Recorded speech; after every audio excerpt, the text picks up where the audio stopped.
सभी सारस्वत जनों को शुभोदय, गुड मॉर्निंग। समाज शास्त्र स्नातकोत्तर विभाग महाराजा कृष्ण कुमार सिंह जी भावनगर विश्वविद्यालय भावनगर गुजरात के द्वारा आयोजित इस नेशनल वेबिनार कोविड-19 का सामाजिक प्रभाव में हमारे साथ देश एवं दुनिया से गूगल मीट, यूट्यूब चैनल एवं फेसबुक के माध्यम से उपस्थित हमारे गणमान्य अतिथि एवं हमारे इस वेबिनार संगोष्ठी में शिरकत करने वाले सभी प्रतिभागियों का मैं हिरेन चावड़ा अभिनंदन एवं अभिवादन करता हूं। वुहान कोरोना वायरस महामारी की शुरुआत एक नए किस्म के कोरोना वायरस MCOV के संक्रमण के रूप में मध्य चीन में शुरू हुई। नोवेल कोरोना वायरस संक्रमण के कुछ इक्के दुक्के मामले सबसे पहले चीन में हमारे सामने आए और उसके कुछ ही माह बाद देखते ही देखते इसने वैश्विक महामारी का रूप धारण कर लिया। इस महामारी के कारण वैश्वीकृत दुनिया की एक दूसरे के साथ मजबूती से जुड़ी हुई सभी प्रणालियां पूरी तरह से बदल गई है। इस वायरस के प्रकोप पर काबू करने के प्रयास के तौर पर अलग अलग देशों की सरकारों ने आने जाने तथा सामाजिक मेलजोल पर बंदिशें लगा दी है, तो जिसके कारण दुनिया की 7.8 बिलियन की आबादी में से एक तिहाई से अधिक आबादी इस समय इस महामारी के कारण एक तरह से अपने घरों में बंद रहने को मजबूर है। कोरोना वायरस की महामारी के कारण वैश्विक स्वास्थ्य संकट गहराता जा रहा है और अनेक लोगों के लिए लॉकडाउन एक नियम बन गया है। तो इसी तहत चलते हुए समाजशास्त्र स्नातकोत्तर विभाग के द्वारा इस वेबिनार का आयोजन किया गया है। आइए इस कार्यक्रम की शुरुआत करते हैं और अतिथि देवो भव की सुदीर्घ भारतीय परंपरा का वहन करते हुए हम आप सभी का मधुर अभिवादन करेंगे।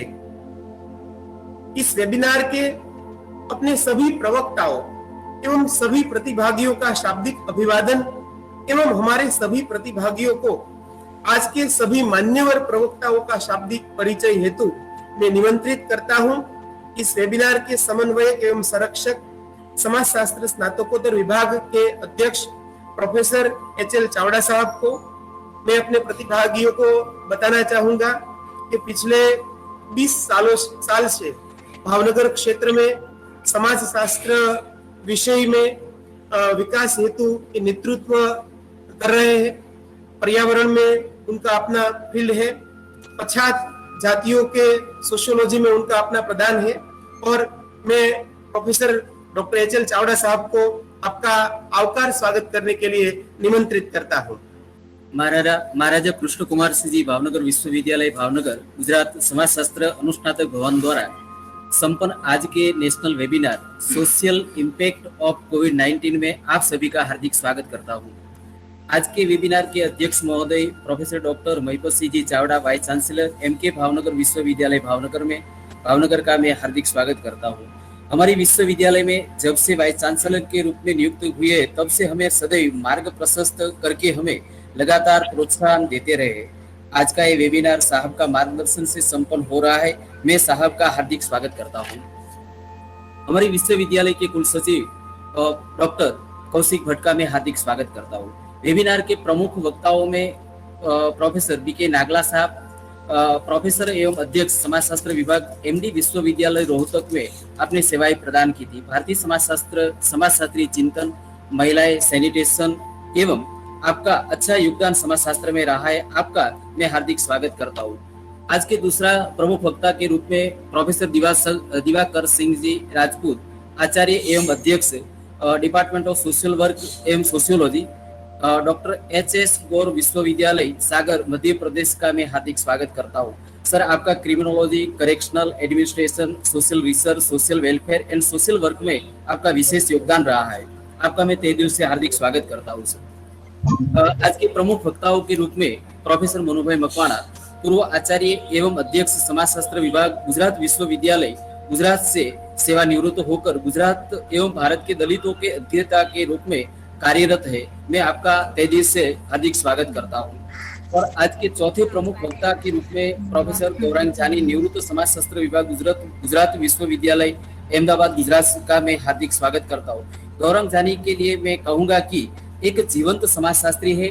आपका HIV, एड्स, सेक्स वर्कर और महिलाओं एवं वर्तमान इश्यूज के संदर्भ में आपका बहुत बड़ा प्रदान रहा है। मैं आपका तहे दिल से हार्दिक स्वागत करता हूँ। इस वेबिनार में सहभागी विभिन्न विश्वविद्यालय के आचार्य एवं प्रोफेसर, छात्र छात्राएं तथा अध्येताओं का भी मैं हार्दिक स्वागत करता हूँ। हमारे विश्वविद्यालय के विभिन्न विभाग के आचार्य एवं अध्यापकगण, विभिन्न कॉलेज के आचार्य अध्यापकगण एवं छात्र छात्राएं एवं VC मेंबर और अधिकारीगण, अध्येताओं का मैं तहे दिल से स्वागत करता हूँ। इस वेबिनार को सफल बनाने में जिसका बहुमूल्य योगदान रहा है, इसमें प्रोफेसर दिलीप सिंह बारड साहब, प्रोफेसर डॉक्टर जय बदियाणी सर, हिरेन चावड़ा, डॉक्टर राजेश सोसा, ईश्वर सुतरिया, प्रोफेसर नीलेश सेता, राजेंद्र सिंह मोरी, रणजीत सिंह सर्वे, आप सबका मैं तहे दिल से हार्दिक स्वागत करता हूँ। प्रवर्तमान समय में उत्पन्न कोरोना वायरस की समस्या के कारण समाज में उसका प्रभाव पड़ा है, उस पर आज हम विभिन्न विद्वानों के द्वारा हम ज्ञान प्राप्त करेंगे। आप सभी का मैं बहुत शुक्रगुजार हूँ। आप सबका महाराजा कृष्ण कुमार सिंह जी भावनगर विश्वविद्यालय समाजशास्त्र विभाग की ओर से आप सभी का हार्दिक स्वागत करता हूँ। जय हिंद, जय भारत। धन्यवाद सर जी। आवकार एवं शाब्दिक स्वागत परिचय के बाद हम इस कार्यक्रम के दौर में आगे बढ़ते हैं।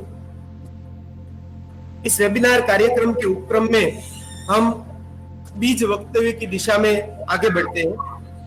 सर्वप्रथम मैं गुजारिश करता हूं, आज के वेबिनार के हमारे प्रधान प्रवक्ता प्रोफेसर BK नागला साहब वो हमारे साथ जुड़े हुए हैं। प्रोफेसर BK नागला साहब उदयपुर विश्वविद्यालय एवं JNU के छात्र रहे हैं। 1978 में उन्होंने JNU से PhD की उपाधि प्राप्त की। MS यूनिवर्सिटी बड़ौदा एवं institute of criminology and forensic sciences नई दिल्ली में उन्होंने पढ़ाया है। बाद में वो महर्षि दयानंद विश्वविद्यालय रोहतक हरियाणा में एकेडमिक रूप से ज्वाइन हुए और 2006 में हरियाणा में से वो सेवानिवृत्त हुए।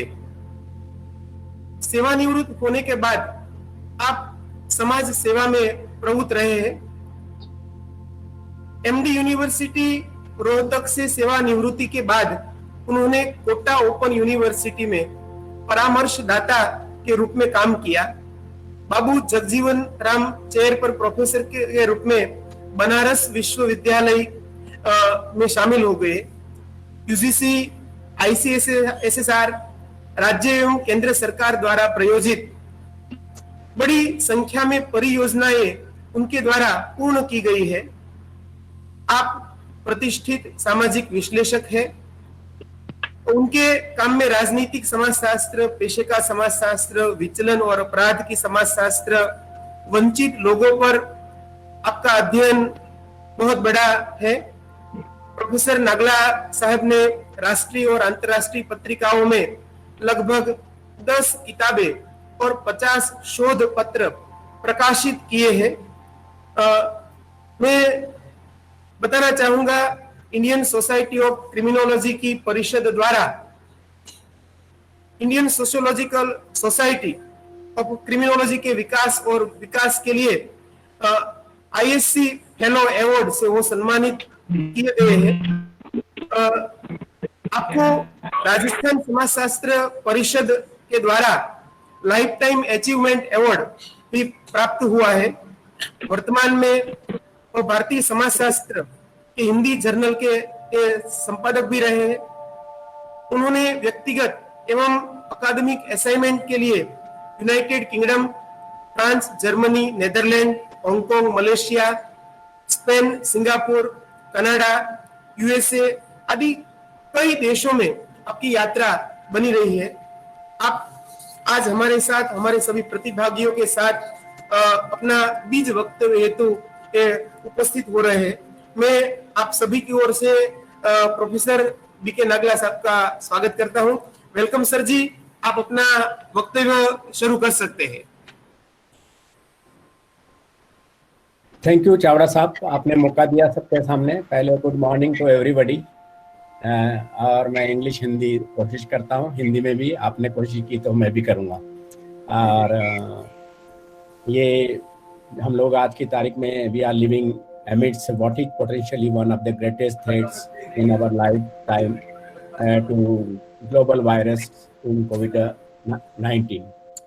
ये ऐसी महामारी है जो अभी चावड़ा साहब ने बताया कि corona virus it is a infectious disease है which is cause by covid, जिसको नाम दे दिया कोविड-19, जो वायरस डिजीज होती है और वो आदमियों से आदमियों के अंदर फैल रही है। The virus spreads primarily through droplets of saliva or discharge from more when an affected person coughs and sneezes। तो इसके लिए उन्होंने प्रिकॉशन भी बताया कि इस बीमारी का कोई इलाज नहीं है और इसके लिए हम लोगों को जिम्मेदारी लेनी पड़ती है। और जैसे चावड़ा साहब ने बताया कि सोशल डिस्टेंसिंग है, वॉशिंग द हैंड्स है और मास्क है, ये 3 चीज़ें बड़ी ज़रूरी है जो आदमी अपने आप को बचा सकता है। ये जो वायरस है वो पहले चाइना की वुहान सिटी से प्रारंभ हुआ और उसमें देखा कि उन लोगों ने, चाइना ने कुछ, और उसके बाद में ये यूरोप और अमेरिका और दूसरे देशों में फैल गया और आज हमारे यहाँ तक भी पहुँच गया है। देखिए कि जो कंट्री ने डिसिप्लिन रहे तो वहाँ वायरस का प्रकोप होने के बावजूद भी वो कंट्रोल करने के हुए, लेकिन जैसे कि चाइना और जापान ने भी किया। लेकिन कंपैरेटिवली आपने देखा होगा कि फ्रांस, जर्मनी, हॉलैंड और इवन इटली और स्पेन, इन लोगों ने उसको उतना तरह से नियंत्रित नहीं कर पाए, तो शुरुआती दौर में उन पर बहुत ज़्यादा रफ्तार में इनका इन्फेक्शन बढ़ा। बाद में इवन इंग्लैंड ने भी आज की तारीख में उन्होंने काफ़ी कंट्रोल किया और डिसिप्लिन तरीके से, जहाँ भी डिसिप्लिन होता है उस चीज़ को कंट्रोल करना आसान हो जाता है। हमारे यहाँ क्या हुआ कि सबसे पहले 30 जनवरी को एक तरह का नॉक लगा, एक केस दिखाई दिया केरला में और बाद में इसका हमारे गवर्नमेंट को, प्राइम मिनिस्टर को महसूस हुआ कि इसका उपाय लॉकडाउन के बिना नहीं है। तो इसका इम्पेक्ट क्या हुआ सोसाइटी में? एक ये एकदम सीरियस प्रॉब्लम हमारे सामने आई, क्योंकि लॉकडाउन होते ही सारे लोग एक पैनिक क्रिएट हो गया, भौचक्के हो गए और एक तरह की सोसाइटी स्टेबल हो गई और लोगों को समझ में नहीं आया कि क्या हो रहा है। तो इस तरह की पैनिक सिचुएशन से ये प्रॉब्लम हमारे साथ ज़्यादा बढ़ी है और इसके इम्पेक्ट आज हमारे सामने है, लेकिन बाद में क्या होंगे उस पर भी हम चर्चा करेंगे। आप देखिए कि ये चीज़ें भी, जैसे मैंने आपको डिसिप्लिन की बात की थी, सबसे बड़ी इम्पोर्टेंट होती है कि प्लानिंग। किसी भी प्रॉब्लम को हल करने के लिए या सुलझाने के लिए उसकी प्लानिंग ज़रूरी होती है। तो हमारे यहाँ लॉकडाउन का डिसीजन समय पे लिया एज कंपेयर टू दूसरे कंट्रीज के, लेकिन उसके एक प्लानिंग की ज़रूरत थी, वो नहीं हो पाई थी। और वो कभी कभी क्या होता है कि हमें इमीडिएट कॉन्शियसनेस क्या करें क्या ना करें, और पहली बार ऐसा एक्सपीरियंस हो रहा था जनता में भी और गवर्नमेंट में भी, तो इसकी प्लानिंग की वजह। क्योंकि मान लो जिस समय लॉकडाउन हुआ उस समय हमारे पास इतने केसेस नहीं थे, मिनिमम केसेस थे। यदि हम थोड़े समय के लिए फेजेस मैनर में इसको लॉकडाउन करते, यदि पहले हम दफ्तर बनते, ऑफिसेज बंद करते, दूसरे जॉब बंद करते और लास्ट में और लोगों को कहते कि जिसको जहाँ जाना है, रुकना है, ठहरना है, वैसा अपना इंतजाम करें। और उसके कुछ दिनों के बाद यदि ये लॉकडाउन होता तो बहुत सारी चीज़ें जो आज हमारे पास फूड माइग्रेशन की जो प्रॉब्लम है, फूड की, शेल्टर की और हम इकोनॉमी की, इस तरह की प्रॉब्लम को बहुत हद तक पहले से हम सुलझाने में सक्षम होते, लेकिन ये नहीं था। दूसरा है, दूसरी कंट्री के मुकाबले में हमारे पास पॉपुलेशन प्रॉब्लम है और उसी से माइग्रेशन होता है। और ये माइग्रेशन जो हुआ है, और ये भी क्यों होता है, इसकी सबसे बड़ी प्रॉब्लम है अनइक्वल डेवलपमेंट है। कंट्री में बड़े सिटी के अलावा दूसरे जो राज्य है उनमें प्रॉपरली डेवलपमेंट नहीं है, और इसीलिए लोग घर छोड़ के इधर के उधर भागते हैं। बॉम्बे आए, दिल्ली आए, कलकत्ता आए, चेन्नई गए, तो और बहुत सारे जितने बैकवर्ड स्टेट है लाइक ईस्टर्न यूपी है, बिहार है, large number of migrant workers वो यहाँ से वहाँ आने को लिए। यदि गवर्नमेंट इस महामारी से एक सबक लेकर के ये डिसाइड करे कि हमें उन एरियाओं को भी डेवलप करना है जो अंडर डेवलप हैं, यदि उनको डेवलप करेंगे तो ये प्रॉब्लम बहुत आने वाले समय में इस तरह की और भी प्रॉब्लम आने वाली इस माइग्रेशन से। ये आज कोरोना ने एक लेसन भी दिया हमको कि हम उसकी प्लानिंग करें और अपने आप को लोगों को, जैसे नारा भी लगाया प्राइम मिनिस्टर ने सेल्फ डिपेंड का, कि अपने को सेल्फ डिपेंडेंट बनाए ईच एंड एवरी विलेज। नहीं तो क्या होगा कि आज जैसे माइग्रेशन हुआ तो शहरों में अभी लेबर कम हो गए और सरप्लस में आप गांव में हो जाएंगे, और गांव में हो जाएंगे तो गांव में उनके पास सर्वाइवल का साधन नहीं है। सर्वाइवल का साधन होता तो क्यों शहरों में आते, ये बड़ी प्रॉब्लम थी। तो इन चीजों को भी हम लॉन्ग रन में सोच सकते हैं। तो बेसिकली जब हम इम्पैक्ट की बात करते हैं तो ये लॉकडाउन से आज ही नहीं, आने वाले समय में भी बहुत बड़ा चेंज आएगा, परिवर्तन आएगा। और ये इकोनॉमिक क्राइसिस और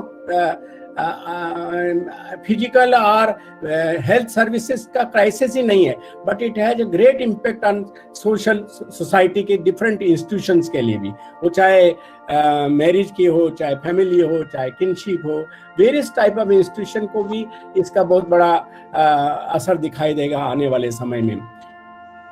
खास तौर से दो तरह के ये आज की तारीख में और आने वाले समय में दो रूप हमें दिखाई दे रहे हैं। एक तो हमारा एक सोशो इकोनॉमिक इम्पैक्ट हो रहा है, जिसके लिए एजुकेशन है, हेल्थ है, इनकम है, ऑक्यूपेशन है, इन पर बहुत बड़ा असर हो रहा है।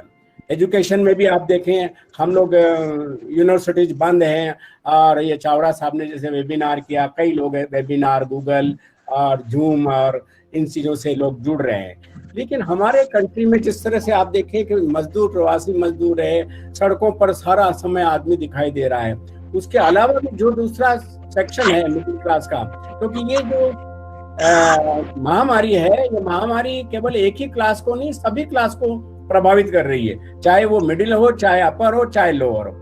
तो जब हम इस तरह की प्रॉब्लम में सबसे बड़ी, जैसे हम तो एजुकेशन इंस्टीट्यूशन से जुड़े हुए हैं, पहला इंपॉर्टेंट तो एजुकेशन पे असर इतना हो गया। स्कूलों का क्या हाल है? स्कूलों में हमारे बच्चे अभी खाली मील लेने के लिए आते हैं, उनका पढ़ने में भी इतनी रुचि नहीं है। ऐसे बच्चों को हम कैसे एजुकेट करेंगे?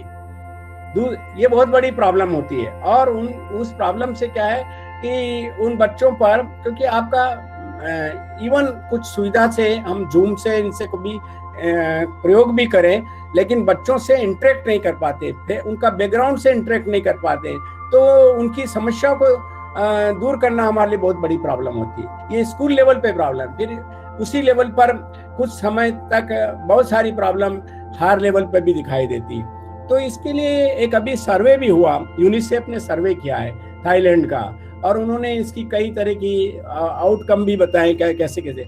और इस सिचुएशन से दो रूप दिखाई दे रहे हैं हमारे पास, निगेटिव पॉजिटिव दोनों रूप हैं। निगेटिव में तो लोग कहते हैं आइसोलेशन हो रहा है, लोगों को डिप्रेशन हो रहा है, डोमेस्टिक वायलेंस है, और लोग कई एडिक्ट भी हो रहे हैं, जैसे टीवी एडिक्ट है या मोबाइल एडिक्ट है, और इस तरह के एडिक्शन भी बढ़ रहे हैं, क्योंकि कंटिन्यूस उनके पास कोई अल्टरनेटिव नहीं घर में उनके पास। दूसरी तरफ लोगों ने एक उदाहरण बार बार टीवी पर आता है कि इससे इंटरेक्शन बढ़ा है, लोग नेग्लेक्टेड थे, अपने पेरेंट्स को नेग्लेक्ट कर रहे थे, उनको एक मौका मिला। ये सिचुएशनल है इंटरेक्टिव जो प्रॉब्लम है, लेकिन it is not for ever, one can think about it, और ये सॉल्यूशन भी नहीं है। और इसीलिए गवर्नमेंट को लॉकडाउन पहले लगाया, और जो पूरा सक्सेस नहीं होता है तो भी लोगों में बेचैनी बढ़ी, तो लॉकडाउन हटाने की चर्चा हुई। वो भी किस तरह की हुई कि पहले स्टेज पर इन्होंने गलती की, प्लानिंग नहीं की। दूसरे स्टेज पर प्लानिंग क्या है कि कोटा में जिस तरह से हजारों स्टूडेंट जो वहाँ पढ़ रहे थे, अच्छी क्लास के थे, अच्छे अफोर्डेबल थे, उनको सबसे पहले लाने का गवर्नमेंट ने इंतजाम किया। मतलब एक इशू उठा दिया, चाहे पॉलिटिकल पार्टी जो गवर्निंग हो चाहे नॉन गवर्निंग हो, वो आजकल इसी आवाजों के साथ रहती है। और उससे शुरुआत हुई तो लोगों में आवाज उठी कि जब उनके लिए एफर्ट हो सकता है तो मजदूरों के लिए क्यों नहीं हो सकता। और अल्टीमेटली धीरे धीरे, और हमारे क्या, आप देखिए हमारे में इतनी पैनिक हुई कि मुझे याद है कि जब लॉकडाउन लगाया गया तो पहले दिन ही हमें, हमारे सब लोगों को भूखे मरने लगे थे। सब लोगों को कहा कि मकान मालिक किराएदार किराया नहीं दे रहे थे, मतलब जैसे कोई किराएदार हिंदुस्तान में पहले दिन नहीं निकालता। लेकिन हमने और मीडिया ने भी बड़ा चढ़ करके इनको भूख और उसका, तो सड़कों पर लोग आ गए इन सब चीजों से। तो इसको निपटने के लिए गवर्नमेंट के लिए और प्रॉब्लम हो गई। तो ये एक सिचुएशन बनी है अभी, और वो उसको धीरे धीरे अब लॉकडाउन हट रहा है और कई तरह के, और इससे क्या है, जो हमारी गवर्नमेंट भी पहले से इकोनॉमी करने लगी, प्लानिंग नहीं हुई थी, इकोनॉमी डिस्टर्ब की। और आने वाले समय में जब इतने खर्चे होंगे, और इस पर कई चैरिटी भी हुई है, बहुत से लोगों ने चैरिटी की, लोगों को मदद भी की भूख के लिए, खाने के लिए, और लेकिन उसका लॉन्गर इम्पैक्ट में इकोनॉमी भी पड़ेगा और देश में, और वो उनके लिए नहीं पड़ेगा, खाली समाज के सभी वर्गों के लिए असर आएगा ये। इवन आप देखिए इससे इतना टेंशन हो गया कि जो लोग अपर क्लास को ही लीजिए, जो अपने पैसे को स्विट्जरलैंड जैसी बैंकों में रखते थे या अपने बच्चों को पढ़ाने के लिए देश विदेश भेजते थे, उन सबको भी इतनी क्राइसिस होने लगी कि वो अपनी कंट्री में आने लगे, अपना पैसा कैसे लागे और कैसे लाएं और किस तरह के टैक्सेस से बचें, इस तरह की चिंताएं उन लोगों को होने लगी। फैमिली, आप मिडिल क्लास फैमिली, हम एक क्लास को देख रहे हैं कि बार बार हम कहते हैं प्रवासी मजदूर है, उनकी तकलीफें हो रही, लेकिन दूसरे सेक्शन भी उसी तरह से प्रभावित हो रहे हैं। अब देखिए मिडिल क्लास में है, इवन जो लोग है, बच्चे इंजीनियरिंग करते हैं, MBA करते हैं, वो इतने सक्षम इंजीनियर MBA नहीं है, तो छोटी छोटी नौकरियां करते हैं और उनके पास भी 5,000 6,000 की नौकरी होती है, वो भी मजदूरों से कोई कम नहीं है, लेकिन वो अपने शर्म के मारे अपने को, और न उनके पास BPL का कार्ड होता है, न राशन कार्ड होता है, न गवर्नमेंट की उनसे मदद होती है। तो ये एक सेक्शन है जो अंदर ही अंदर भी मरता है, उसकी भी एक चिंता आने वाले, और वो फैमिली पर पेरेंट्स के लिए दबाव डालता है, और उनको पेरेंट्स को भी चिंता होती है, उनको यूथ का इतना प्रेशर होता है कि इकोनॉमिक क्राइसिस से यूथ में एक अनसर्टेनिटी डेवलप हो रही कि हमारा भविष्य कैसा होगा। ये एक बहुत बड़ी, और इसीलिए हमारी ये बार बार चर्चा होने लगी आत्मनिर्भर का। अब आत्मनिर्भर में भी हम एजुकेशनिस्ट हैं, हमारी जो शिक्षा प्रणाली रही है या शिक्षा की जो पद्धति रही है वो आत्मनिर्भर वाली नहीं रही है। हम कुछ सेक्शन में स्पेशलाइजेशन के आधार पर शिक्षा देते हैं, जो इंजीनियर डॉक्टर बनते हैं, लेकिन शिक्षा में यदि ग्रास रूट से या शुरुआत से लोगों को अपने एक कौशलता के रूप में तैयार किया जाए, जिससे वो कभी भी अपने एजुकेशन इंस्टीट्यूशन से या घर से बाहर आए तो अपने को सक्षम पाए और कोई भी अपना काम खुद कर सके, तभी हम आत्मनिर्भर के कैसे हैं। हमारे यहाँ भाषण तो बहुत हो जाता है, नेता भी देते हैं कि हमें, और हमने कई सारे के आवाजें लगाई, स्किल इंडिया और मेक इंडिया और ये इंडिया, लेकिन कई ऐसी इंस्टीट्यूशन हुई, लेकिन उनके पास वो हुनर नहीं था, वो नहीं था। तो बहुत से ऐसी आवाज लगने के बाद भी, ऐसी आह्वान के बाद भी वो चीजें सक्सेसफुल नहीं हुई। तो आइडिया है कि, और आज जो अपर क्लास में भी जो हम कहते हैं ना ब्रेन ड्रेन हो रहा है, लेकिन यदि हमारी सोसाइटी में हमारा डेवलपमेंट भी इवन हो तो हम विदेश को, कोई भी आदमी अपना घर आसानी से नहीं छोड़ता है। वो कब छोड़ता है? जब उसको घर में रहने की सुविधा, खाने पीने और अपने सर्वाइवल के इंतजाम में। तो हम विदेश में भी कब जाए, यदि वही फैसिलिटी हमें यहाँ मिलने लग जाए तो वो ब्रेन ड्रेन के बजाय ब्रेन रिवर्स होने लग जाएगा। तो और वो चीजें, और अभी जब क्राइसिस आया और पहले बड़ी आवाज हुई, हम छोटी छोटी चीजें भी नहीं बना पाते थे, हमारे पास अपने उनके किट नहीं थे, मास्क नहीं थे। जब नीड बनी, क्योंकि need is a necessary is a invention होती है, जब कोई आवश्यकता होती है तो आवश्यकता ही आविष्कार की जननी मानते हैं। तो जब हमारी नीड हुई, प्रेशर हुई, हमारे पास भी दिमाग है, हमारे पास भी है, लेकिन उसकी यूटिलिटी नहीं है। हम कितने आदमी लोग रिसर्च करते हैं, यूनिवर्सिटीज में करते हैं, उन रिसर्च को कोई भी प्लानिंग कमीशन या गवर्नमेंट उनको सीरियसली नहीं लेती और उनको आधार नहीं मानती, और उसी का कारण हमारा डेवलपमेंट में प्रॉब्लम होता है। तो हम देखें कि बहुत से, हम ढूंढने चले तो बहुत से नेगेटिव कारण मिल जाते हैं, लेकिन नेगेटिव में भी पॉजिटिव है। इन बिगिनिंग में हमें जो चीजें नेगेटिव लगती थी, धीरे धीरे जब उनके चैलेंजेस आए और हमें ये विचार करना लगा कि देखिए ये केवल गवर्नमेंट की प्रॉब्लम नहीं है, सरकार की प्रॉब्लम नहीं है, हेल्थ की नहीं है, इकोनॉमिक नहीं है, ये टोटल ऑल एक एवरी सिटीजनशिप की प्रॉब्लम है, एक नागरिकता की प्रॉब्लम है। नागरिक ही उतना जिम्मेदार अपने आप को फील करना चाहिए। ये सबसे बड़ा इंपॉर्टेंट इशू है, क्योंकि आप देखिए गवर्नमेंट कितनी आवाजें लगा रही है, लॉकडाउन करती है, आपको बार बार मैसेजेस देती है और हर चीजों के लिए आह्वान करती है, लेकिन हम लोग उसको उसकी इस महामारी की ग्रेविटी को समझ नहीं पा रहे और उसकी नहीं समझ के कारण हम हर समय सड़कों पर दिखाई देते।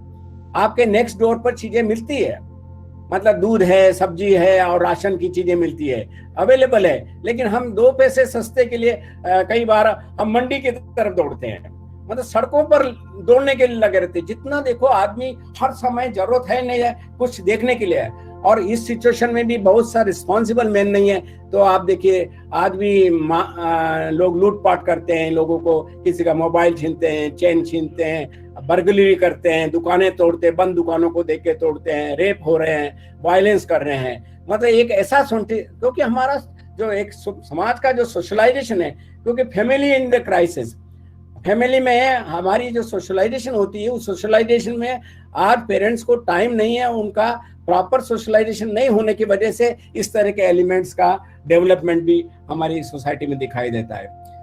दूसरा सबसे बड़ा है कि जब क्राइसिस आई तो जब हम बढ़ चढ़ के किसी आयोजन प्रयोजन को करते थे, उस पर एक रोक लगी, और जैसे किसी की डेथ हो जाए तो आप कहेंगे 20 आदमी से ज्यादा नहीं जाने, फंक्शन करेंगे तो 50 ने। एक तरह से ये सादगीपन की तरफ, खर्चीलेपन से, क्योंकि आप देखिए ग्लोबलाइजेशन से हुआ था कि एक कंज्यूमरिस्ट कल्चर लगी, दिखावे का कल्चर डेवलप लगा, कॉम्पिटिटिव होने लगे।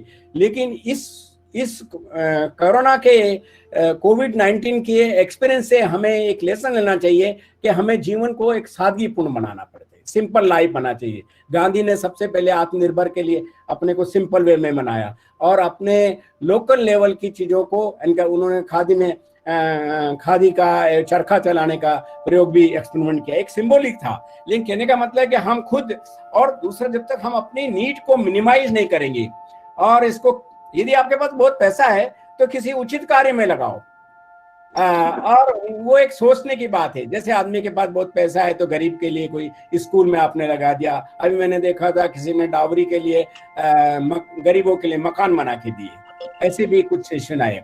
लेकिन सोच है, यदि सिटीजन में भी जो मजदूर है, ये मजदूर इतने इधर उधर दौड़ने के बजाय, एक हमारे पास बड़ा अच्छा उदाहरण आया था, राजस्थान के सीकर में कुछ मजदूरों को क्वारंटाइन किया था स्कूल में। उन मजदूरों ने एक अपनी तरफ से एक ऑफर दिया कि हमें कुछ पेंट के इनके सामान लाके दो, हम स्कूल को अच्छा कर देंगे, स्कूल की टूट फूट को कर देंगे। तो उनकी स्कूल अपने आप में एक अच्छा लग गया। तो ये एक हर नागरिक को भी अपनी जिम्मेदारी समझनी चाहिए। इस परिस्थिति में आप देश में तोड़फोड़ करते हैं, पत्थर फेंक रहे हैं, दीवारें बिल्डिंगें गिरा रहे हैं, क्योंकि इसको अपनापन नहीं फील करते। इस कोरोना ने कुछ लोगों में अपनापन की फीलिंग दी है, और जितना अपनापन होगा उतना ही हम अपने राष्ट्र को सशक्त और सकारात्मक बदलाव ला सकेंगे। और ये जब ही होगा जब हम अपने को इस देश को अपना समझे, इस घर को देश को अपने घर की तरह समझे। और जब अपने जगह आज लोग माइग्रेशन है, आप पूरे परिवार सहित बम्बई दिल्ली में रह रहे हैं, और कई वर्षों से पहले कई बिहारियों ने छठ की पूजा भी दिल्ली में और मुंबई में करना शुरू कर दी थी। लेकिन ऐसी महामारी में इसको अपनी जगह न मान करके एकदम गांव में जा रहे हैं। गांव में तो यदि प्रॉब्लम ही सुविधा होती तो आप तो शहर में आते, लेकिन इसको अपनापन नहीं समझा। सवाल है जहां हम रहते हैं उस सोसाइटी को अपनी समझे और उस पर भरोसा करें और आत्मनिर्भर होने की कोशिश करें। और ये बदलाव खाली पॉलिसी लेवल पर सरकार के कहने से नहीं, जब तक आदमी की इच्छा शक्ति नहीं हो, गवर्नमेंट की भी इच्छा शक्ति नहीं हो। पॉलिटिकल पार्टीज हमेशा वोट बैंक की तरह मासेस को यूज करती है, और ज्यादा मजदूरों के लिए, उसके लिए ये चिल्लाट, क्योंकि बड़ा वोट बैंक हुआ है। लेकिन इच्छा शक्ति होनी चाहिए, हर नागरिक को सुविधा मिले। और ये इच्छा शक्ति नागरिक और सरकार अपनी मूलभूत आवश्यकता मतलब एजुकेशन और हेल्थ, क्योंकि हमारे कंट्री में आप देखिए कितना ही बजट पार होता है, योजना दे दी, इतना करोड़ दे दिया, लेकिन सबसे मिनिमम पैसा एजुकेशन और हेल्थ पर है। इसके लिए कुशल नेतृत्व की आवश्यकता है। हमारे प्राइम मिनिस्टर की इमेजिनेशन तो बहुत है नेतृत्व देने के लिए, बड़ी बड़ी बातें भी कर रहे हैं, लेकिन उसको क्रियान्वित करने के लिए इच्छा शक्ति की जरूरत अभी और ये आदमी की बाध्यता होनी चाहिए।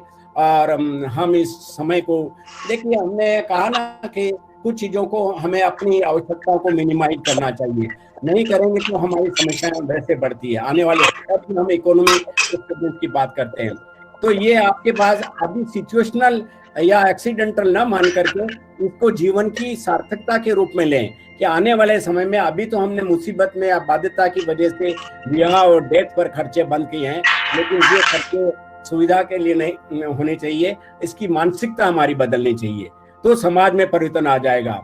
और हालात को हम समझें और हालात के अनुसार हम योजनाएं बनाएं और दिखावे की संस्कृति से दूर हट करके हमें कॉम्पिटिटिव, क्योंकि बहुत से लोग कम्पीट करते हैं, उसकी शादी में 1 करोड़ रुपया खर्च हुआ, हम भी बड़ी शादी करेंगे इस तरह। और बहुत से कहते हैं मैं ये नहीं कर पा रहा हूँ, उससे दुखी होता है। इस तरह के विचारों से दूर हट करके मैंने कहा था ना कि जिसके पास पैसा है तो खुले हाथ से दान दे और दूसरे अच्छे कामों के लिए जाए, न कि दिखावे का शूट करे। तो बदलाव आएगा कि हमारी सकारात्मक चीजें होगी। तो कोविड जो कोरोना वायरस है, जिसको कोविड-19 दिया, ये पेंडेमिक है और ये एक set to change not only our country but the world system also. और एक चेंज आने वाला है, चाहे आप जाने न जाने, आने वाले समय में और इट विल रेडिकली चेंज बहुत और perhaps for the long term also, not today also. तो मैं शायद ज्यादा समय ले रहा हूँगा, तो मैं अपनी वाणी को यहीं, मैं इसीलिए थोड़ा फास्ट भी बोल रहा था, कुछ आपसे शेयर कर सकूं। और कोई आपका कोई भी इस बारे में प्रश्न हो, सुझाव हो, तो आप दे सकते हैं, हम आपस में बातचीत कर सकते हैं। चावड़ा साहब, मेरी तरफ से सभी पार्टिसिपेंट्स को और वक्ताओं को धन्यवाद। और आपने ये आयोजन किया, ये बड़ी खुशी की बात है। और अपनी भाषा में बोलने का भी मौका मिला। हम लोगों की भाषा, हम है तो हिंदी भाषी, लेकिन हर समय अंग्रेजी में पढ़ते हैं और वो सीखना भी चाहिए। भाषा के लिए मेरा है कि हर आदमी की, आप चाहे गुजराती हो, चाहे मराठी हो, चाहे हिंदी वाले हो, अपनी भाषा कहीं नहीं जाती। लेकिन एजुकेशन, जब हम यूनिवर्सिटी और कॉलेज में आते हैं, तो इसकी एकेडमिक लर्निंग के लिए जो हमारे पास लिटरेचर अवेलेबल नहीं होता है, तो हमें अपनी भाषा को भी, हम दूसरी भाषाएं सीखेंगे तभी अपनी भाषा भी मजबूत होगी। तो इस मोटिव के साथ भी, और इसके लिए भी हमें पॉलिटिकल स्लोगन के साथ नहीं रहना चाहिए कि हमारा नेशनल प्राइड है कि हम गुजराती, मराठी या हिंदुस्तानी, हमारी भाषा तभी मजबूत करेंगे। रविन्द्रनाथ टैगोर ने कहा था कि जितनी ज्यादा भाषा सीखोगे उतनी आपकी भाषा मजबूत होगी, है। और हम अपनी भाषा को सक्षम भी तभी कर पाएंगे। और इसीलिए आज देखिए, ये नीड बेस्ड होती है। इवन वर्कर है ना, जो बिजनेसमैन है, वो अपने बिजनेस के अनुसार, एकेडमिशियन तो फ्रेंच, जर्मन, स्पेनिश सीखते हैं, लेकिन बिजनेसमैन आजकल जापानीज है, चाइनीज है, इस तरह के बात को अपना बिजनेस चलाने के लिए कर रहे हैं। तो language is not obstacle, language is a way of communication. और जितनी हम भाषाएं सीखेंगे, लोगों से कम्युनिकेट करेंगे, और हम लोगों की समस्याओं को और अपनी समस्या को दूर कर सकते हैं। धन्यवाद, थैंक यू वेरी मच। बहुत बहुत धन्यवाद सर जी। जब हम इस वेबिनार का आयोजन कर रहे थे, तो हमारे कई प्रतिभागियों ने ये सजेशन हमें दिया था कि आप सर हिंदी में अगर वक्ता पसंद करेंगे तो बहुत अच्छा रहेगा, क्योंकि जो कोई भी बातें होगी वो सबसे ज्यादा हमारी समझ में आ सकेगी। तो इस पर अपना ये मननी व्याख्यान तो हिंदी में प्रस्तुत किया है, इसलिए हम आपका बहुत बहुत धन्यवाद प्रकट करते हैं।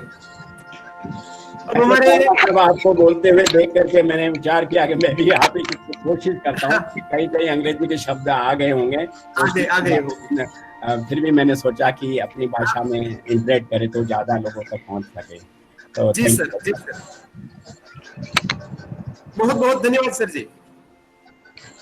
अब हमारे बीच उपस्थित हो रहे हमारे दूसरे प्रधान प्रवक्ता प्रोफेसर डॉक्टर दिवाकर सिंह राजपूत साहब। प्रोफेसर दिवाकर सिंह राजपूत साहब समाजशास्त्र और सामाजिक कार्य के अध्यक्ष हमारे हरिसिंह गौड़ यूनिवर्सिटी सागर एमपी से है। वो अभी उपाध्यक्ष इंडियन सोसाइटी ऑफ क्रिमिनोलॉजी के रहे हैं। क्षेत्रीय निर्देशक MPBOU RC के सागर में वो रीजनल डायरेक्टर रहे हैं। ऑनलाइन लिटरेचर कोर्स राष्ट्रीय संसाधन केंद्र NRC SRD के वो समन्वयक है। उन्नत भारत अभियान कौशल्य विकास कार्यक्रम के वो कोऑर्डिनेटर रह चुके हैं। डॉक्टर अंबेडकर सामाजिक न्याय के लिए वो चेयर प्रोफेसर है। मीडिया अधिकारी केंद्रीय विश्वविद्यालय सागर के वो मीडिया अधिकारी के मध्य प्रदेश में पुलिस अधिकारियों के उन्होंने एक्सपर्ट व्याख्यान देश और दुनिया में दिए हैं। रेडियो और टीवी पर वो 50 से अधिक बार हमारे सामने सामाजिक एवं राजकीय विश्लेषक के तौर पर उपस्थित हो चुके हैं।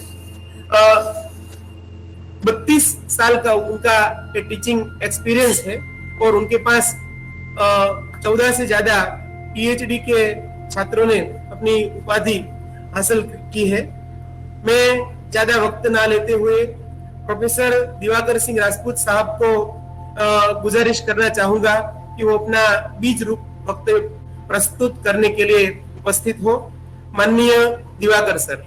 हाँ, भावनगर विश्वविद्यालय के सम्माननीय कुलपति जी, इस वेबिनार के सम्माननीय संयोजक मंडल और सभी विद्वान वक्तागण, प्रतिभागीगण, सभी को मैं बहुत हार्दिक बधाइयाँ देना चाहता हूँ कि इस समय जो एक जीवंत और ज्वलंत विषय है जिस पर समाजशास्त्र के विद्यार्थी होने के नाते हम लोगों को सोचने की आवश्यकता है, ऐसे विषय को आपने अकादमिक चिंतन के लिए एक आधार दिया है। अभी हम लोग नागला साहब को सुन रहे थे और प्रारंभिक वक्तव्य के दौर में लग रहा था कि बड़ी भयावह स्थितियां हैं। दरअसल में समाजशास्त्र के विद्यार्थी होने के नाते हम लोग कुछ चीजों को देखते हैं और मैं सीधी बात पर आता हूं। जब कोई समस्या पैदा होती है तो समाजशास्त्र में हम लोग जब संघर्ष, समस्या और संकट के भी फंक्शंस यानी प्रकारों की बात करते हैं तो उनसे घबराने की नहीं बल्कि उन पर समाधान और नियंत्रण करने के लिए हमको तैयार होने की आवश्यकता होती है। और आज का जो विषय है वह समाज पर क्या प्रभाव है। मैं सीधे सीधे इस मुद्दे पर आता हूं कि इस तरह के प्रभावों को दो रूपों में देखा जा सकता है। एक तात्कालिक प्रभाव, दूसरे दूरगामी प्रभाव। तात्कालिक प्रभाव जो समाज पर पड़ रहे हैं उनको भी विभिन्न पक्षों में हम लोग चर्चा करेंगे। समाज पर पड़ने वाले, सामाजिक संबंधों पर पड़ने वाले प्रभावों की हम बात कर सकते हैं। सांस्कृतिक पक्ष किस तरह से प्रभावित हो रहा है हम इसकी चर्चा करेंगे। आर्थिक व्यवस्था पर पड़ने वाले जो प्रभाव हैं उनकी हम बात करेंगे। जो सोसाइटी के अंदर लॉ एंड ऑर्डर्स की स्थितियां हैं, परिवार के बीच में या फैशन एंड टेक्नोलॉजी के ऊपर, तकनीक के ऊपर, विज्ञान और चिकित्सा के ऊपर, स्वच्छता, प्रकृति, प्राकृतिक पर्यावरण, सामाजिक पर्यावरण, इन सब पर जो तात्कालिक प्रभाव पड़ रहे हैं पहले मैं उसकी चर्चा करूंगा। उसके बाद दूरगामी जो प्रभाव हैं उनकी हम लोग बात करने की कोशिश करेंगे। शुरुआत करता हूं मैं, जैसे ही संकट की स्थिति पैदा होती है एकदम से जनमानस तैयार हो रहा होता है कि अब हमें इस समस्या से निपटने के लिए क्या करना चाहिए। और ना केवल व्यक्ति, पूरा विश्व और हमारा देश इसके लिए तैयारी करने लगते हैं। और हमारे केंद्रीय नेतृत्व ने बहुत ठीक तरीके से व्यवस्था करके यह बताने की कोशिश की कि लॉकडाउन के द्वारा या सोशल डिस्टेंसिंग के द्वारा या मेडिकल जो चिकित्सीय सुविधाएं हैं उनका इलाज का लाभ लेते हुए कैसे महामारी से अपने आप को रोका जा सकता है। आइए संबंधों की बात करते हैं। समाज पर पड़ने वाले संबंधों में जब व्यक्ति निरंतर 61 दिन से लॉकडाउन के पीरियड में घरों में हैं या जो जहां पर है वह वहां पर है, इस दौरान में व्यक्ति केंद्रित होकर परिवार और प्रियजनों के बीच में प्रत्यक्ष संवाद के लिए जुड़ गया है। बात चिंता की है, बात मुक्ति की है, बात नियंत्रण की है, बात स्वास्थ्य की है, या बात एक दूसरे के भलेपन या अपनेपन को जानने की है, कुछ भी हो, लेकिन व्यक्ति सीधे संपर्क में संवाद की स्थिति के साथ जुड़ने के लिए मन से या मजबूरी से, परिस्थितियों से या घबराहट से, लेकिन एक बात यह आती है कि प्रत्यक्ष संवाद को दिशा मिली है, बल मिला है।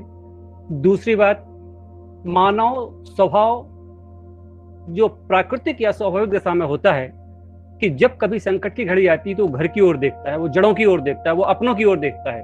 सुख में भले ही हम उनको छोड़ देते हैं, भूल जाते हैं, वो एक अलग बात है, भूल सकते हैं, आवश्यक नहीं भूल ही जाते हैं, लेकिन कभी कभार ये होता है कि याद नहीं कर पाते। लेकिन दुख की स्थिति जब होती है, मनुष्य हमेशा दुख में प्रियजन और परिवारजनों को याद करने की कोशिश करता है, तो परिवार की ओर लौट रहा है, प्रकृति की ओर लौट रहा है, अपने गांव घर जड़ों की ओर लौटने की कोशिश कर रहा है। ये तात्कालिक प्रभावों की मैं आपसे चर्चा कर रहा हूँ। और सांस्कृतिक पक्षों की यदि बात की जाए तो भारतवर्ष के यदि हम अपने भारतीय संस्कार और सांस्कृतिक पक्षों को स्वीकार करने की कोशिश करते हैं तो हम अपने उन संस्कारों की ओर लौट कर आ रहे हैं जो तात्कालिक प्रभाव में है। जैसे अभिवादन की प्रक्रिया हमारे यहाँ पर दोनों हाथ जोड़ करके नमस्ते करने की है। अब सोशल डिस्टेंसिंग या फिजिकल डिस्टेंसिंग के इस दौर में व्यक्ति एक दूसरे के साथ शेक हैंड करने से डरता है, और डरता ही नहीं, वो उसका समाधान के लिए उसने एक नियंत्रणकारी व्यवहार अपना लिया है, जिसको डॉक्टर्स भी कहते हैं। चिकित्सक इस चीज के बारे में बताने की कोशिश कर रहे हैं। तो तात्कालिक प्रभाव में इस तरह से ये चीजें आ रही हैं कि हम उन मूल्यों की ओर दौड़ रहे हैं। जब हम घर की ओर लौटते हैं तो हमारे ग्रामीण क्षेत्रों में आज भी, और भारतीय सामाजिक सांस्कृतिक परिदृश्य की यदि हम बात करते हैं तो उसमें आज भी स्थितियां ये होती हैं कि व्यक्ति घर के अंदर जा रहा होता है तो अपने जूते चप्पल घर के बाहर निकालता है, उनको किचन या पूजा घर या भोजन के घर तक नहीं ले जाता है।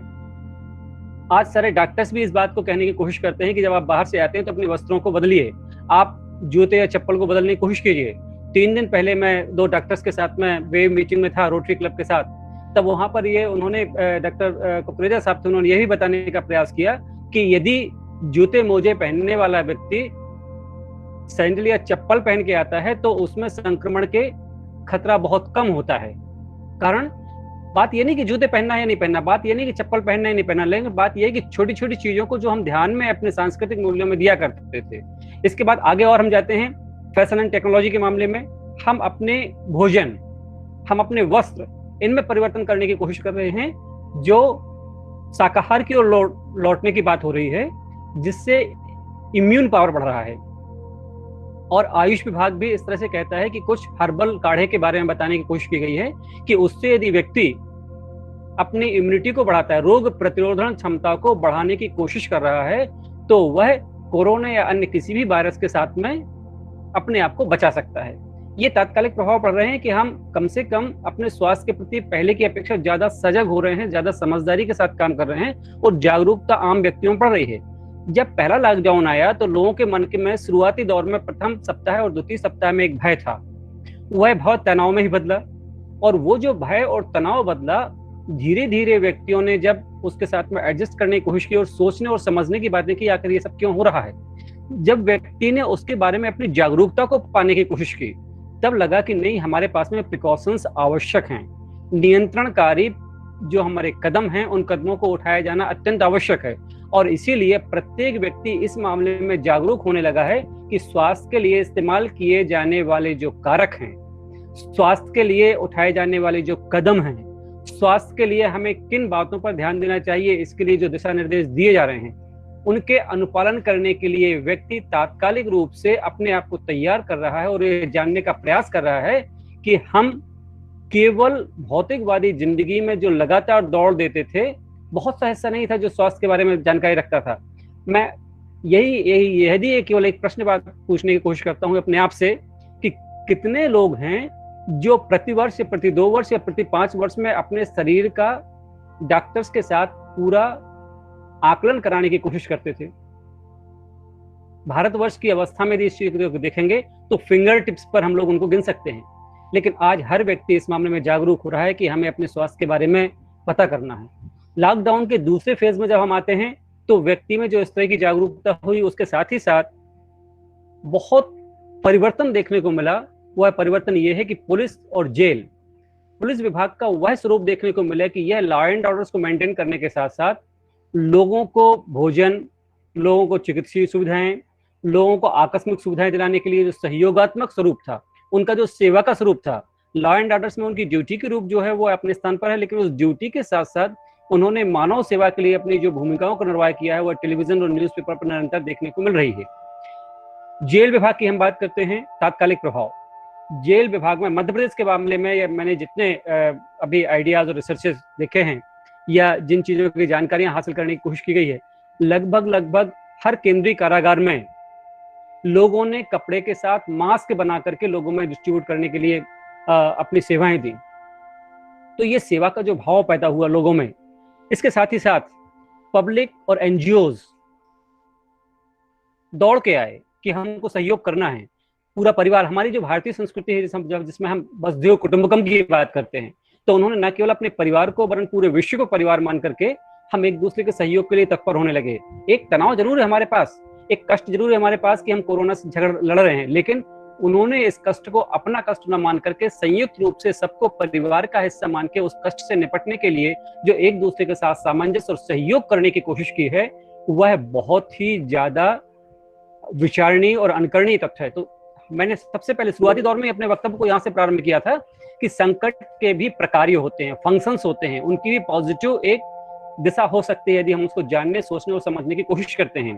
तो हर संकट, हर समस्या और हर संघर्ष के बाद में एक बात निकल के आती है कि किस तरह से हमको उस संकट से जूझना है, जीतना है। इसके लिए अंदर की जो हमारे संसाधन है, उसके लिए हमारे पास जो भौतिक संसाधन है, उसके लिए हमारे पास जो प्राकृतिक संसाधन है, मानव संसाधन के साथ ही उनका कैसे प्रबंधन करना है, कैसे उपयोग करना है, इस बात ने कोरोना 19 ने समाज के प्रत्येक हिस्से को सिखाने की कोशिश की। एक और प्रश्न हमारे सामने यहाँ पैदा हुआ कि आर्थिक संकट, निश्चित रूप से हमारे बहुत से मजदूर भाई इसमें बहुत बड़े कष्ट में हैं, लगभग सभी मध्यम वर्ग के लोग भी कष्ट में हैं, सबके सामने उद्योग को भी क्षति निश्चित रूप से मिली। लेकिन एक बात निकल के आती है, समस्याएं आती हैं तो उनसे निपटा जाता है घबराहट या अफवाहों से दूर रह के।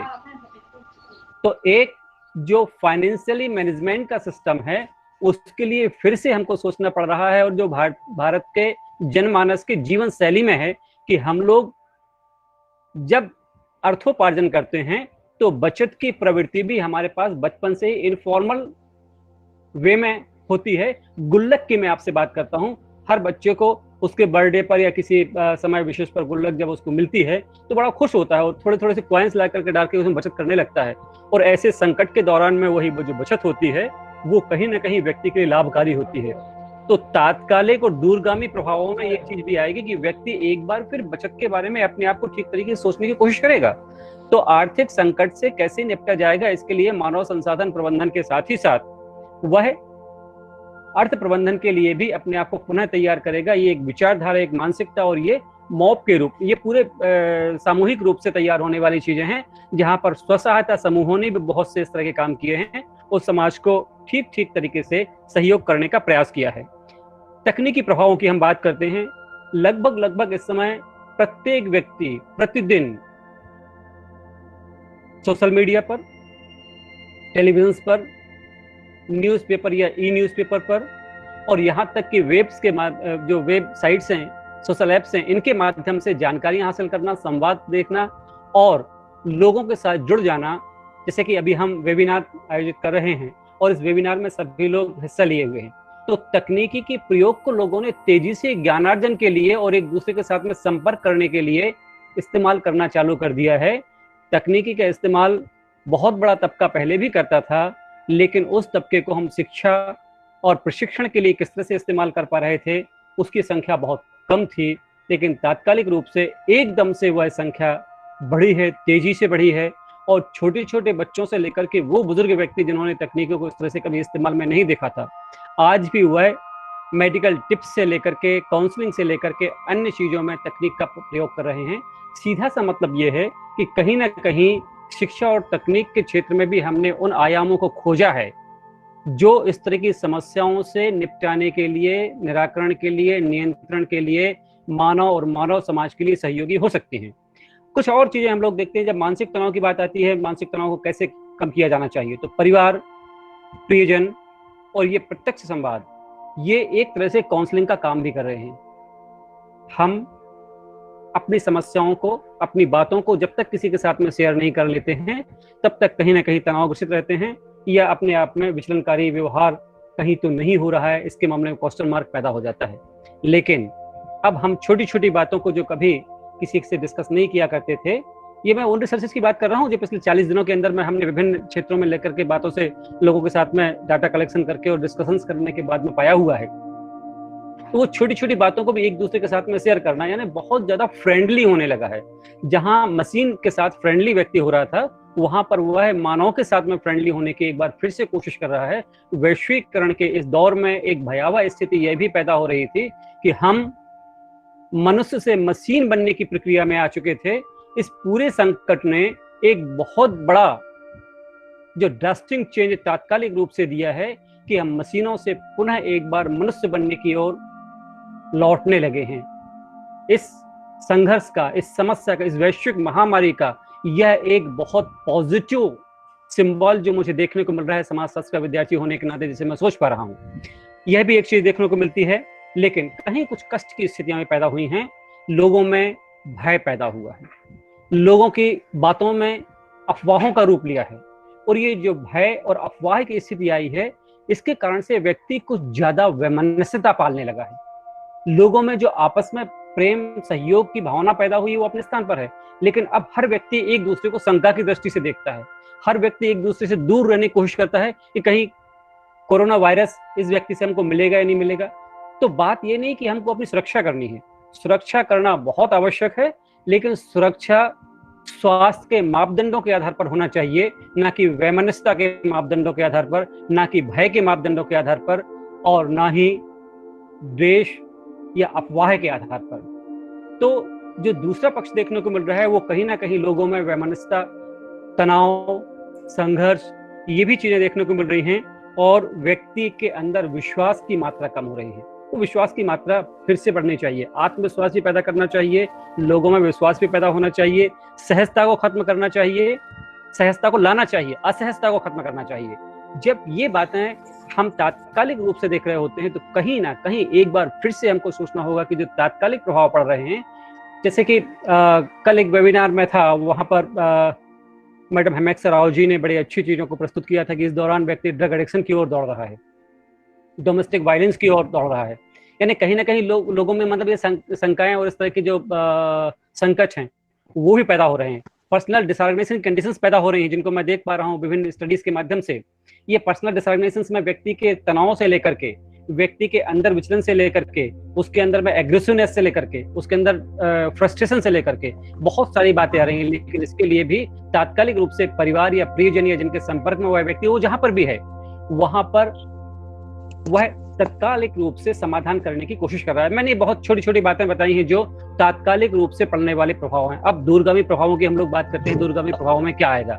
लेकिन इस तात्कालिक प्रभाव में एक बात और जो मैं भूल गया था उसको बताना चाहता हूँ। फैशन टेक्नोलॉजी की बात करके मैंने छोड़ दिया था, मैं ले जाना चाहता हूँ। अभी देखिए फैशन एंड टेक्नोलॉजी के उद्योग धंधों में कितना परिवर्तन होना है।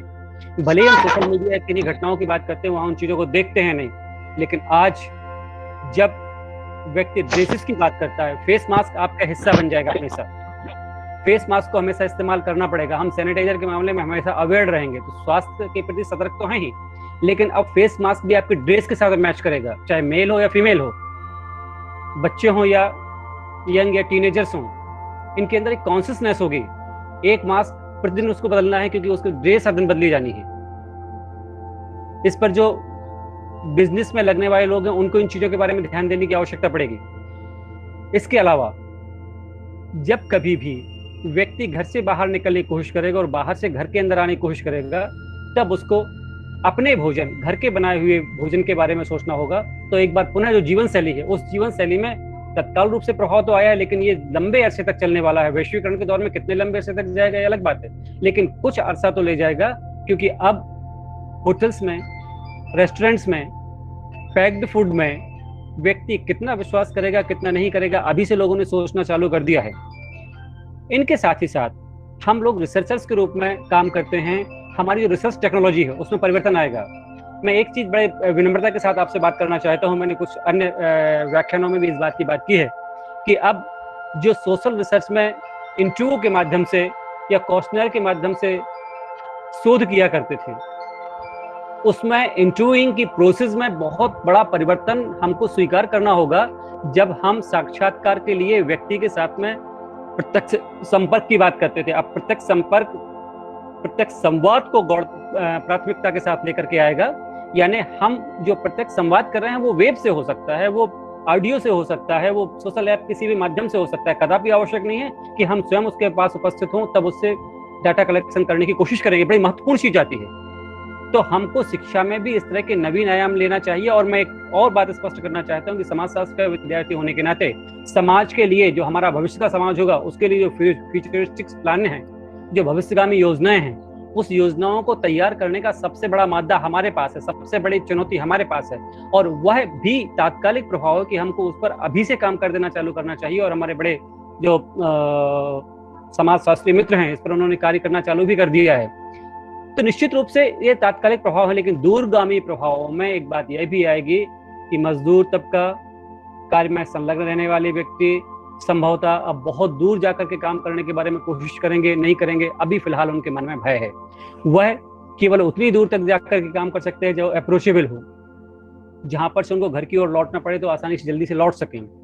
दूसरी बात ये आती है कि जो सहजता के साथ में लोग बाहर निकला करते थे, अभी वो अपने बाहर के जो प्रोग्राम्स हैं उनके बारे में योजना निर्माण को अलग तरीके से तैयार करने के लिए आएंगे। लेकिन जो हमारे पास प्रतियोगी और स्पर्धा का जो व्यवस्था होगी, उस प्रतियोगी, उस स्पर्धा, खासकर हम युवाओं की बात कर रहे हैं, खासकर हम उद्यमियों की बात करते हैं, खासकर हम मजदूरों की बात कर रहे हैं, जो विचार करने की बात होती है कि जब वैश्विक प्रतिस्पर्धा में हम एक बार पुनः अपने आप को स्थापित करने की कोशिश करेंगे तो हमारे जो स्थानीय स्तर के संसाधन हैं, उन स्थानीय स्तर के संसाधनों को हमको अपना सबसे बड़ा सहयोगी हिस्सा मानना पड़ेगा, जिसके लिए एकमात्र चीज हमारे पास होगी, वह होगी ह्यूमन रिसोर्स डेवलपमेंट।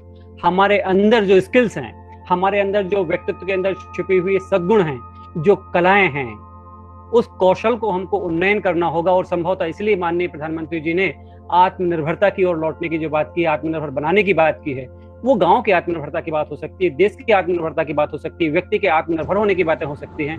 यानी हम स्किल्स को डेवलप करें, स्किल्स को क्रिएटिविटी की ओर लेके आएं और उस स्किल से दूरगामी योजनाओं को बनाते हुए वैश्विक परिदृश्य में सफल होने के लिए कोशिश करें। यह समाज पर पड़ने वाला बहुत बड़ा प्रभाव होगा। तो ये भी, लेकिन ये जो प्रभाव होगा वो निश्चित रूप से बड़ा पॉजिटिव होगा, क्योंकि हम चैलेंजेस को स्वीकार करके आगे बढ़ने की कोशिश कर रहे हैं। और समाज वही जीतता है, समाज हमेशा वही विजयी होता है जो समाज चुनौतियों को अवसर के रूप में लेता है, जो समाज चुनौतियों से घबराता नहीं है, जो समाज चुनौतियों से सकारात्मक ऊर्जा को देखने की कोशिश करता है।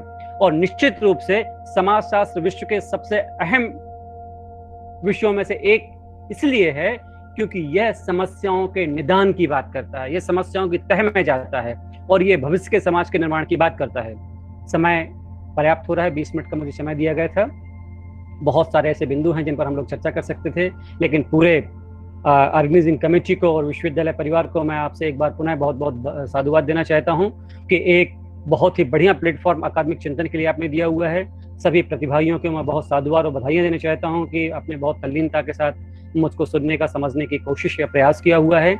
और इन्हीं शुभकामनाओं के साथ कि हम इस वैश्विक महामारी से बहुत जल्दी विजय प्राप्त करेंगे और इस महामारी के जो तात्कालिक और दूरगामी प्रभाव पड़ रहे हैं, उन सभी दूरगामी प्रभावों को और तात्कालिक प्रभावों को सकारात्मक स्वरूप में लेते हुए अपनी सकारात्मक ऊर्जा को मानव संसाधन प्रबंधन, प्राकृतिक पर्यावरण के प्यूरिफिकेशन, क्योंकि एक और चीज है जो अभी जो एक प्रभाव पड़ रहा है तात्कालिक रूप से, आप देखिए आसमान में वायु प्रदूषण कम हो गया है, जल प्रदूषण बिल्कुल कम हो गया है, हरिद्वार की गंगा में तलहट पूरा दिखने को लगा है, सारी नदियां प्रदूषण मुक्त हो चुकी हैं। तो ये कुछ पॉजिटिव इफेक्ट भी आए हैं, नेगेटिव है, पॉजिटिव है, लेकिन हमने आपसे कहा कि समाजशास्त्र के विद्यार्थी होने के नाते हम सकारात्मक सोच और समस्या के समाधान की बात करते हैं। और इन्हीं शुभकामनाओं के साथ मैं आपको बहुत बहुत धन्यवाद देता हूं और नमस्कार, अपनी वाणी को विराम देता हूं। हेलो, बहुत बहुत धन्यवाद सर जी। बहुत बहुत धन्यवाद आपको भी। आपने भिन्न भिन्न पहलुओं पर अपना मननी व्याख्यान प्रस्तुत किया।